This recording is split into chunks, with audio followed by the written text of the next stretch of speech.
السلام علیکم. Urdu education channel سے فرحانہ خان کا سلام قبول کیجئے. تو فرسٹ ایئر کے اسٹوڈنٹس، آج ہم اردو کا جو آپ کا سلیبس ہے اس میں حیدر علی آتش کی دوسری غزل کریں گے. دوسری غزل کا جو پہلا شعر ہے وہ بڑا دلچسپ ہے، بڑا مزے کا ہے. یہ آرزو تھی تجھے گل کے روبرو کرتے، ہم اور بلبل بیتاب گفتگو کرتے.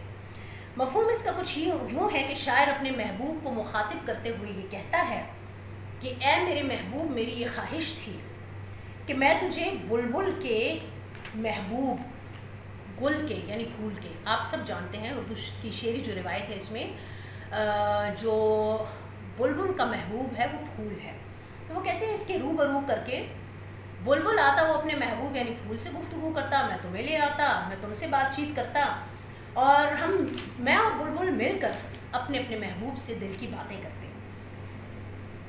تشریح طلب شعر جو ہے اس میں ہم جانتے ہیں کہ اردو کی یہ شعری روایت ہے، اور یہ فارسی سے آئی ہے، اردو میں بھی شعری روایت میں یہ بات کہ یہ جو گل و بلبل کے قصے ہیں یہ ہماری جو اردو شاعری ہے اس میں فارسی سے آئی ہے، اس کی روایت ہے.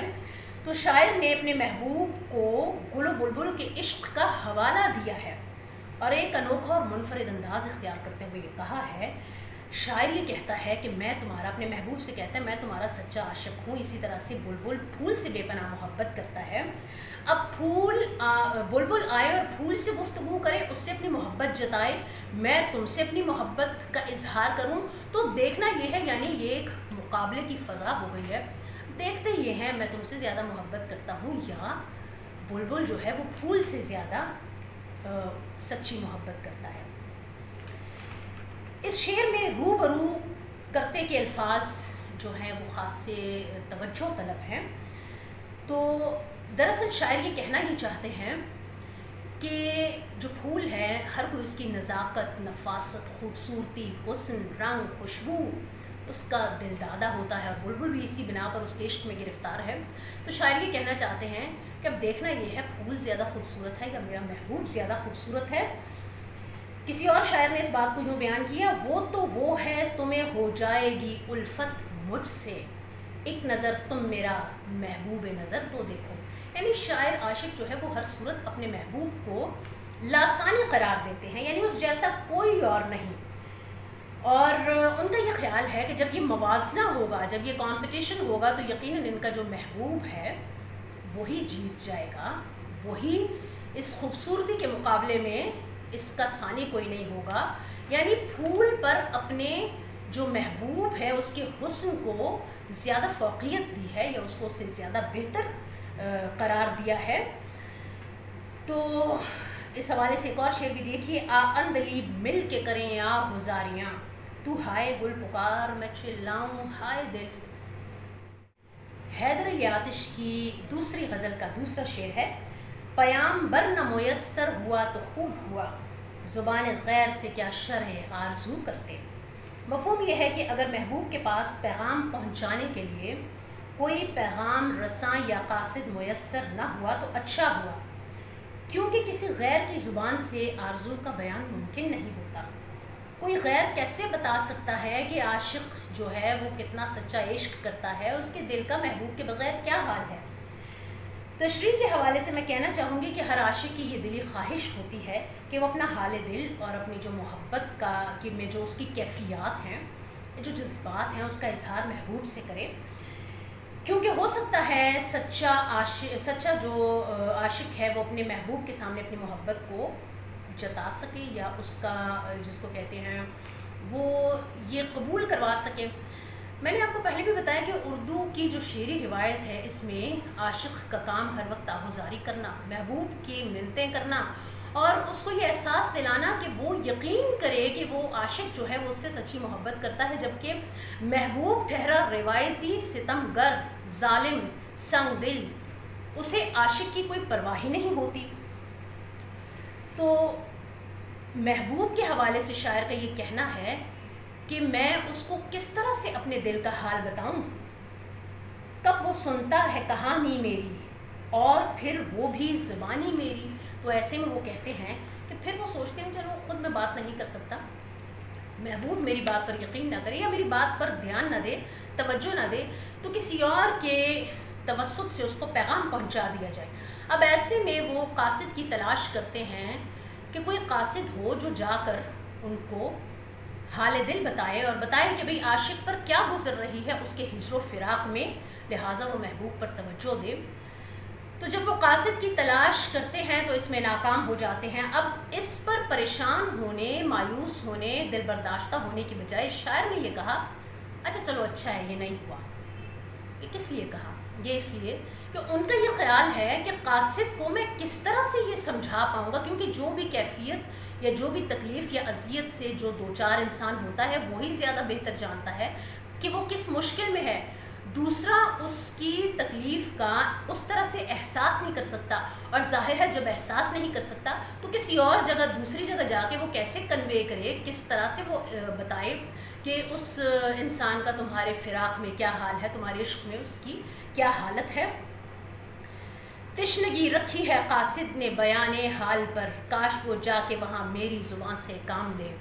یعنی شاعر کے کہنے کا مقصد یہ ہے قاصد کا یہ کام نہیں ہے، یہ شاعر کی یا جو عاشق صادق ہے اس کی اپنی زبان ہی ہے جس سے وہ اظہار کرے، محبوب کے سامنے جائے تو ہی اس کے دل کا بوجھ ہلکا ہوگا، یا اس کو یہ یقین ہوگا کہ میں اپنی بات کو صحیح طرح کنوے کر سکا ہوں۔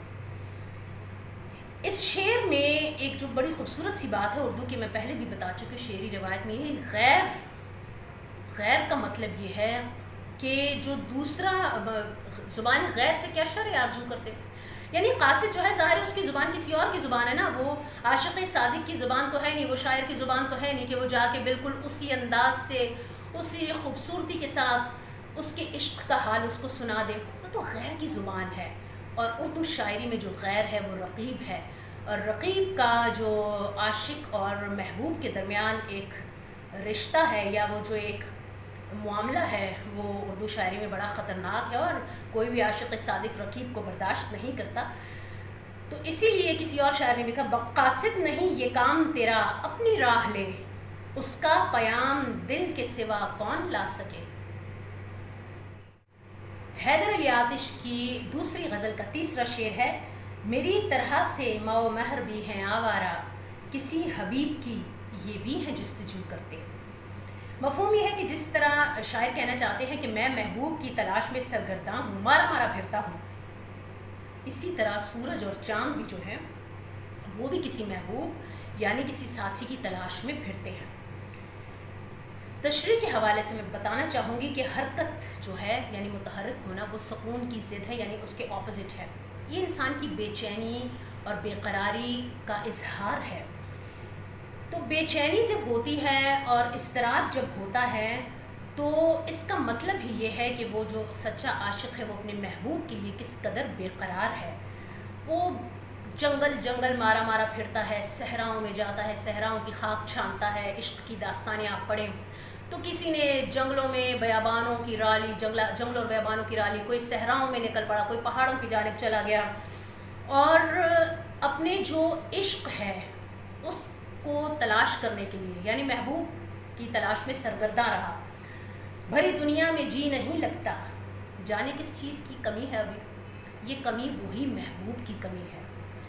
اس سے ملاقات کی ایک آرزو ہے، اس خواہش کا ایک اظہار ہے کہ محبوب کی تلاش میں مارا مارا پھرتا ہے، اور پھر اکثر بے اختیار یوں پکارتا ہے پھرتے ہیں مثل موج ہوا شہر شہر میں، آوارگی کی لہر ہے اور ہم ہیں دوستوں۔ اس آوارگی کے عالم میں جب اچانک عاشق سر اٹھا کر آسمان کی طرف دیکھتا ہے تو چاند اور سورج بھی اسے لگتا ہے کہ بے چین ہے۔ دراصل ہمارا جو انر سیلف ہے، ہمارے اندرونی کیفیات ہیں وہ ہم پر اس قدر حاوی ہوتی ہیں، ہماری نفسیات پر، کہ ہمیں باہر بھی ہر طرف اسی طرح کی چیزیں یا اسی طرح کے رنگ نظر آتے ہیں جیسے ہمارے اندر کی دنیا ہوتی ہے۔ وہ کہتے ہیں نا کہ 4 موسم جو ہیں یا باقی جو ہماری ظاہری دنیا کے جو موسم ہیں وہ دنیا کے مختلف حصوں میں مختلف ہیں، کہیں گرمی، سردی، بہار، خزاں، ہر طرح کے موسم ہیں، لیکن ایک موسم من کا موسم ہے، 5واں موسم۔ تو وہ اندر کی جو کیفیت ہوگی باہر بھی انسان کو وہی نظر آئے گا۔ اب وہ خود چونکہ محبوب کی تلاش میں اس کے عشق میں مارا مارا پھر رہا ہے تو اس کو جو چاند اور سورج کی ایک معمول کی مظاہر فطرت ہے، یہ ان کی حرکت تو سب کو پتہ ہے، سائنٹیفکلی پروف ہے اور سب جانتے ہیں کہ یہ حرکت کر رہے ہیں، لیکن شاعر نے اس کی جو قدرت کی طرف سے حرکت ہے اس کو بھی اپنی جو کیفیت ہے اس سے مربوط قرار دیتے ہوئے یہ کہا ہے کہ وہ بھی کہیں میری طرح اپنے کسی محبوب کی تلاش میں ہیں، رہتے ہیں سدا چاند بھی سورج بھی سفر میں، شاید کسی محبوب کا گھر ڈھونڈ رہے ہیں۔ بعض اوقات انسان کا جو دل ہے، اس کی جو کیفیات ہیں، وہ اسے زمین پر، آسمانوں میں، فضاؤں میں، ہواؤں میں، ہر طرف وہی نظر آتی ہے۔ میں مضطرب زمین پر، بیتاب تو فلک پر، مجھ کو بھی جستجو ہے، تجھ کو بھی جستجو ہے۔ حیدر علی آتش کی دوسری غزل کا چوتھا شعر ہے: ہمیشہ میں نے گریباں کو چاک چاک کیا، تمام عمر رفو گر رہے رفو کرتے۔ مفہوم یہ ہے کہ وحشت اور جنون عشق میں ہمیشہ عاشق نے اپنا گریبان تار تار کیا ہے۔ تو پیارے بچوں، یہ بھی آپ جانتے ہیں کہ اردو شاعری میں عاشق عام طور پر اپنا گریبان تار تار کرتا ہے، اس پر وحشت اور جنون کی کیفیت طاری ہوتی ہے، وہ پاگلوں کی طرح دیوانہ وار یا تو جنگلوں کا رخ کرے گا، یا صحراؤں کی خاک چھانے گا، یا پہاڑوں میں نکل جائے گا۔ یعنی یہ ایک جنون کی کیفیت ہے، جذب کی کیفیت ہے۔ عشق میں یہ کیفیت جب آخری حد پہ جا کے وارد ہوتی ہے تو شاعر یہ کہنا چاہتے ہیں تشریح میں کہ جب جو سچا عشق کرنے والا ہے، اس کی جب دیوانگی اپنے محبوب کی خاطر انتہا کو پہنچتی ہے تو اسے اپنے ذات کی، اپنے آپ کی ہوش نہیں رہتی، اور وہ عالم وحشت میں اپنا گریبان چاک کر لیتا ہے۔ جوش وحشت میں گریباں کی اڑیں گی دھجیاں، کیوں میرے سامنے لیتے ہو ویرانے کا نام۔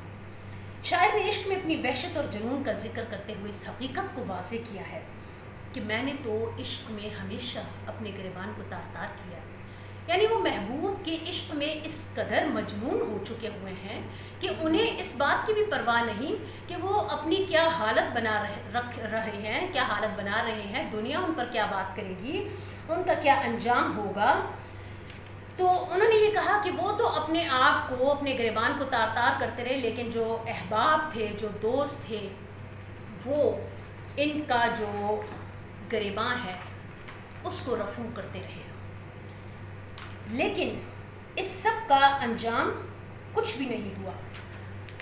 گریباں رفو کرنے سے مراد یہ ہو سکتی ہے کہ وہ اسے عشق کی راہ سے روکتے رہے کہ کیوں اس مشکل راستے پر چلتے ہو، یہ بازی عشق کی بازی ہے، یہاں پر جاؤ گے تو تن من دھن سب کچھ لٹ جائے گا، لیکن وہ عاشق صادق ہی کیا جو اس بات کی پرواہ کرے کہ عشق میں خسارہ کیوں ہے۔ اسے تو اس چیز کی پرواہ ہی نہیں ہے، اسے تو قطعی طور پر اس بات کی فکر نہیں ہے کہ اس کا انجام کیا ہے یا اس سے اس کو فائدہ کیا ہے۔ فائدہ سوچنا دل والوں کا کام نہیں، فائدہ سوچنا تو عقل اور شعور اور تاجر لوگوں کا کام ہے، جو یہ سوچتے ہیں کہ دل کے جو معاملات ہیں اس سے ان کو فائدہ کیا ہوگا۔ جو عاشق صادق ہے وہ دل سے سوچتا ہے کیونکہ وہ دل والا ہوتا ہے، اور عشق اگر کوئی یہ سوچے کہ کسی کے دل سے نکال سکتا ہے تو یہ ممکن نہیں۔ کب نکلتا ہے کوئی دل میں اتر جانے کے بعد، اس گلی کے دوسری جانب کوئی رستہ نہیں۔ لوگ عاشق کا علاج کرنے کی کوشش کرتے ہیں، تسلیاں دیتے ہیں، لیکن عشق کے مرض کا کوئی علاج نہیں، آج تک کوئی علاج دریافت نہیں ہوا، کوئی ویکسین بھی نہیں ہے۔ زخم جگر پہ کیوں رکھتا ہے تو مرہم، صحرا کو گلزار بنانا ٹھیک نہیں۔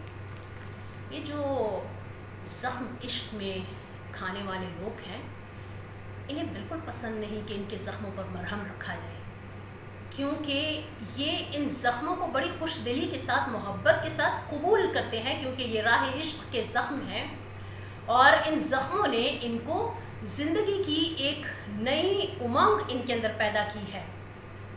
عشق سے طبیعت نے زیست کا مزہ پایا، درد کی دوا پائی، درد بے دوا پایا۔ حیدر علی آتش کی دوسری غزل کا پانچواں اور آخری شعر: نہ پوچھ عالم برگشتہ طالعی آتش، برستی آگ جو باراں کی آرزو کرتے۔ شاعر نے اپنی بدقسمتی کا ذکر کیا ہے کہ ان کی خواہشات کبھی پایہ تکمیل کو نہیں پہنچ سکتی، بلکہ خواہشات پایہ تکمیل تک پہنچنا تو درکنار، ان کے الٹ عام طور پر ہوتا ہے۔ الٹ اس طرح سے ہوتا ہے کہ وہ جو خواہش کرتے ہیں تو وہ اس کے الٹ ان کی آرزو پوری ہو جاتی ہے۔ اردو شاعری کی ایک روایت ہے کہ انسان جو ہے، وہ جو شاعر ہے، وہ جو عاشق ہے، وہ آسمان کو اپنی تقدیر کا ذمہ دار سمجھتے ہیں۔ آتش نے بھی اسی روایت کو آگے بڑھاتے ہوئے یہ بات کی ہے اور نہایت کرب سے چاہا ہے کہ میں نے جب بھی قدرت سے کوئی آرزو کی ہے، میں نے جب بھی کسی خواہش کا اظہار کیا، کوئی دعا مانگی، اس کے الٹ پوری ہوئی۔ اچھا، میں بھی اکثر یہ سوچتی ہوں کہ کبھی کبھی ہم دعا یہ کرتے ہیں کہ ہمیں یعنی کوئی کچھ بھی اگر ہم چاہ رہے ہوتے ہیں کہ ایسا ہو جائے، لیکن وہ قبولیت کچھ یوں ہوتی ہے کہ اس کے الٹ ہو جاتا ہے، تو انسان پھر یہ سوچتا ہے ٹھیک ہے جو میں نے کہا وہ نہ ہوتا، ہو سکتا ہے اللہ کی اس میں مصلحت ہو، مگر پھر اس کے الٹ جو ہو جاتا ہے اس کو سہنا بھی خاصا مشکل ہوتا ہے۔ تو آتش نے بھی کہا کہ ہم نے جب بھی کبھی تیز بارش کی آرزو کی تو تپتی دھوپ نکل آئی۔ لیکن اس حوالے سے میں کہوں گی کہ حضرت علی کا قول ہے، میں نے اپنے ارادوں کے ٹوٹنے سے خدا کو پہچانا۔ اللہ تعالیٰ ہمیں اپنا آپ دکھاتا ہے، یہ بتاتا ہے کہ ہم انسان زندگی میں جو بھی پلاننگز کرتے ہیں، جو منصوبہ سازیاں کرتے ہیں، اللہ تعالیٰ جو ہے وہ ایک اور منصوبہ بنا کر بیٹھا ہوا ہے، تقدیر ہماری اس نے لکھ دی ہے اور اس کو یہ پتہ ہے کہ ہمارے لیے کیا اچھا ہے۔ اسی لیے تو ڈاکٹر ذاکر نائک نے بھی کہا ہے کہ اللہ از دا بیسٹ پلانر۔ ہم یہ دعا کریں کہ اے اللہ ہمارا منصوبہ ساز تو بن جا۔ تو شاعر نے اس حسرت کا اظہار کیا ہے کہ میں نے جب بھی زندگی میں کوئی آرزو کی ہے، اس آرزو کے الٹ ہوا ہے۔ بے شک انسان تدبیر کرتا ہے مگر تقدیر اس پر مسکراتی ہے۔ شعراء نے اکثر اپنی تمام جو ناتمام خواہشات ہیں، امیدیں ہیں، آرزویں، ان کو ٹوٹنے پر ہمیشہ دکھ کا اظہار کیا ہے، ماتم کیا ہے، رونا دھونا کیا ہے۔ یعنی ہم وہ سیاہ نصیب ہیں طارق کے شہر میں، کھولیں دکان کفن کی تو لوگ مرنا چھوڑ دیں۔